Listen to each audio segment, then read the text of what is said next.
Hi there, now we're going to do lesson 67. Love created me like itself. Today's idea is a complete and accurate statement of what you are. This is why you are the light of the world. This is why God appointed you as the world's savior, because love created you to be love. This is why the Son of God looks to you for his salvation. So people who are judging themselves, condemning themselves, they cannot feel love. They are feeling love less. So they are calling for us to love them. When we flow love because we know who we are and we are allowing ourselves to be our function, then there's nobody that we can judge. As love is moving through us, we won't want to stop the flow because it feels good. It's the source of our happiness. So sentence number 5, he, our brother, is saved by what you are. Others, brothers and sisters, everyone on this planet is saved from our judgment. That's what they're being saved from, our judgment. And when we are not judging them, we're loving them. It's that simple.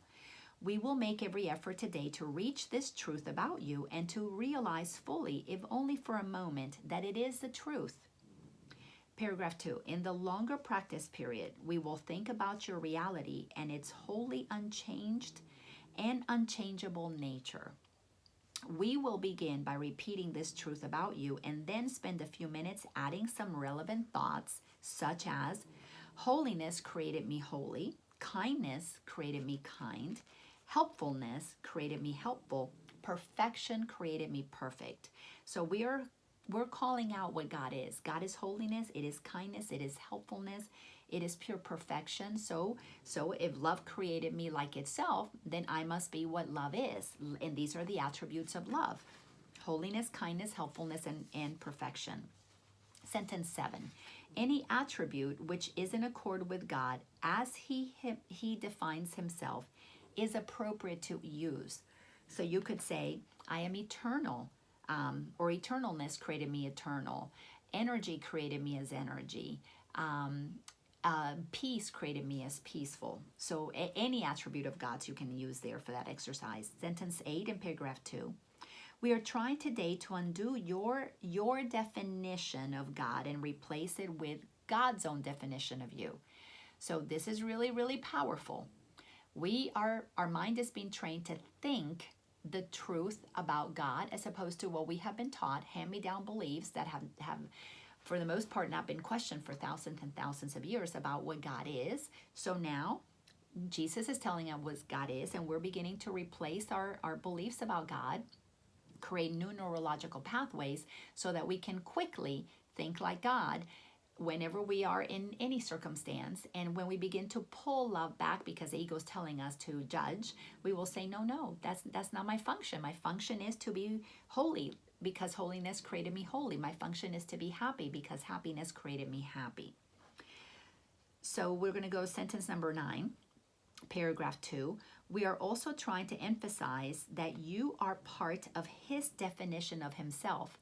So God is telling us that we are part of God's definition because we are as God created us, which is like itself. Donkeys do not give birth to dolphins. God cannot give birth to anything other than God. God cannot create anything unlike what it is, which is love. Paragraph 3. After you have gone over several such related thoughts, try to let all thoughts drop away for a brief preparatory interval. So we're preparing ourselves to create space in our mind. And then try to reach past all your images and preconceptions about yourself to the truth in you. So we're telling ourselves truth, then we want to create a little space, a little opening. So in that stillness, we can go right into the truth about who we are. Sentence 2 in paragraph 3. If love created you like itself, this self must be in you. So if God created me to be love, love has to be in me. If God is love, God is in me. And somewhere in your mind, it is there for you to find. In the thoughts that we think, underneath the noise of the ego are the thoughts, the knowingness, not the thoughts, the knowingness of God, knowing itself as love, so that we can begin to believe and think as the truth of who we are, so our thinking can get congruent with the truth. Paragraph 4. You may find it necessary to repeat the idea for today from time to time to replace distracting thoughts. Yeah, whenever you have thoughts that tell you, oh, I'm so mean, say, no, holiness created me holy. Kindness created me kind. Sentence 2, paragraph 4. You may also find that this is not sufficient and that you need to continue adding other thoughts related to the truth about yourself. Yet perhaps you will succeed in going past that and through the interval of thoughtlessness to the awareness of a blazing light in which you recognize yourself as love created you. So you're going to be tempted. The ego is going to tempt you into believing things that are not true about you. But I love how it says this. Through those intervals of thoughtlessness, when you enter that quiet space, to the awareness of the blazing light that is in you, you'll recognize yourself as love created you. Be confident that you will do much today to bring that awareness nearer, whether you feel you have succeeded or not. Confidence means trusting that what you're doing is true. If you're feeling it, then what you're doing is true and you can achieve it. That's the confidence that we need to say, yes, that we can do this today. Why? Because we want to bring into our conscious awareness the truth of who we are. Even if we can't sustain it, sometimes you got to fake it till you make it. Yes, I am love. I am the presence of peace because holiness created me holy. Kindness created me kind. Helpfulness created me helpful. I'm not believing it, but I'm saying the words, so somehow the words are planting seeds. That is okay. Be honest that you don't believe it and you're just saying it until you feel it. That's okay. God knows I did that. I did. I faked it till I made it. Paragraph 5. It will be particularly helpful today to practice the idea for the day as often as you can. You need to hear the truth about yourself as frequently as possible because your mind is so preoccupied with false self-images.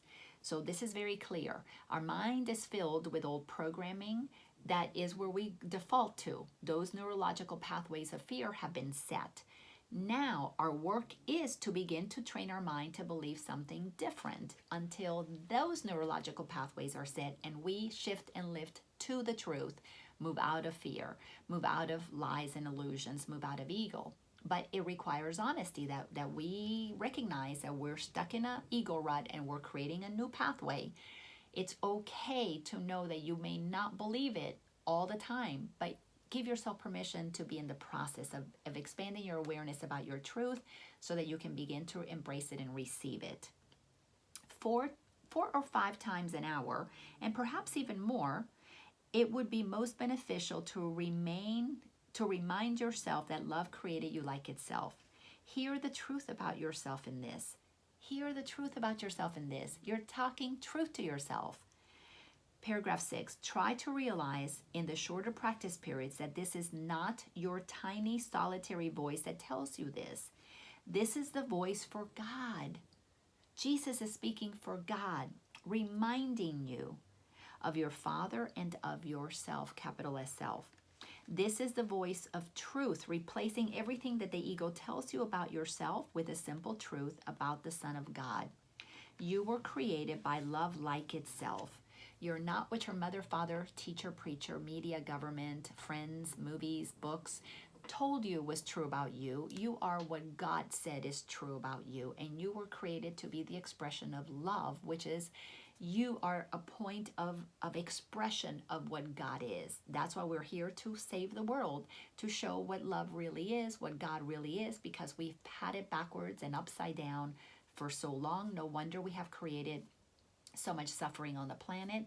The suffering will not go away until we come inside, shift our perception, create the miracles of love, and then we free the world. The world will be saved when we save ourselves from the insanity of believing the ego. Thanks a bunch, and I'll talk to you at the next lesson.